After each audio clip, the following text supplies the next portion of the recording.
One of the main critiques you hear from older school fans about the game today is the fact that starting pitchers don't really go past 5 or 6 innings all that much, largely because of pitch limits and analytical matchups. Well, those people have to be absolutely thrilled right now with the last 2 starts from Yoshinobu Yamamoto, who's managed to be so dominant and efficient simultaneously that it allowed him to do something we hadn't seen in over 2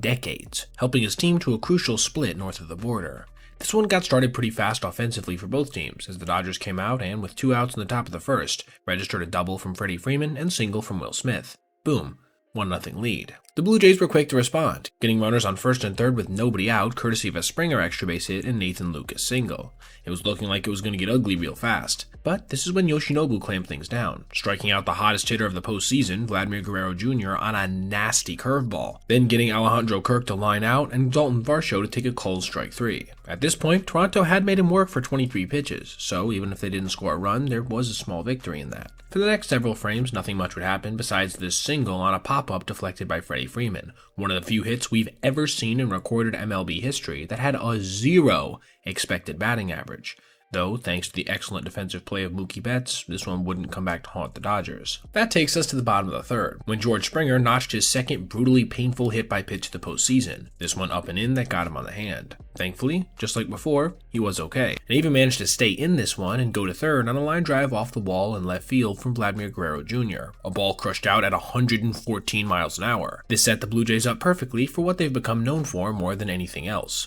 productive at-bats, which is what Kirk would register to tie the game with a sacrifice fly. Shortly after, Varsho would ground out to end the inning. Again, it's important to note here that Yamamoto was at nearly 50 pitches through 3. A long start didn't seem to be in the cards. It would be at this point, though, that the Japanese righty would manage to lock in, not only recording easy outs, but doing so quickly, throwing no more than 3 pitches to each hitter to retire his next 6 batters faced, before recording an 11-pitch inning in the 6th that featured a strikeout of the very contact-oriented Kirk. The entire nature of this game would change decidedly in the top of the 7th, when, with 1 out, Will Smith launched a 3-2 pitch out to left field, a no-doubter that gave his team the lead, and Smith his second go-ahead RBI of the night. Kevin Gausman himself had been incredibly impressive in this one up to that point, striking out 6 batters while retiring the Dodgers largely pretty easily. Things weren't going to get any easier for the veteran righty, at least in this frame, as following a strikeout of Teoscar Hernandez, Max Muncy would manage to smoke a home run of his own, this one much shallower but still over the fence in left field. Another quiet bottom of that frame was followed by LA tacking on 2 more, this time on a wild pitch from Jeff Hoffman with the bases loaded, then a force out that was probably improperly handled by Andres Gimenez, who had a near guaranteed force out at home plate, yet decided to try to go with the long underhanded flip of a potential double play ball.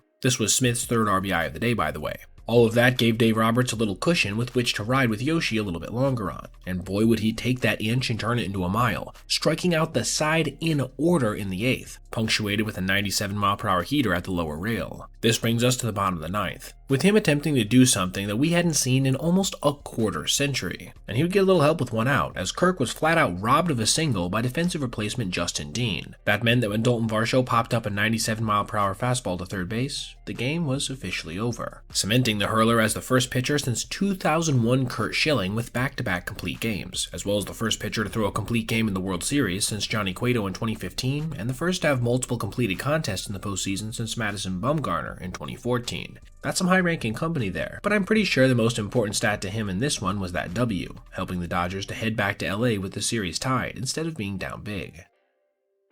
Alright everybody, if you made it this far, I appreciate you watching, and if you did, consider checking out any of these other videos on your screen right now for other content just like this. Also, if you ever see anything you'd like to see me detail in the video, feel free to reach out to my email, basebpoet@gmail.com, and if I end up using your idea, I'll give you a shout out. Thanks for watching,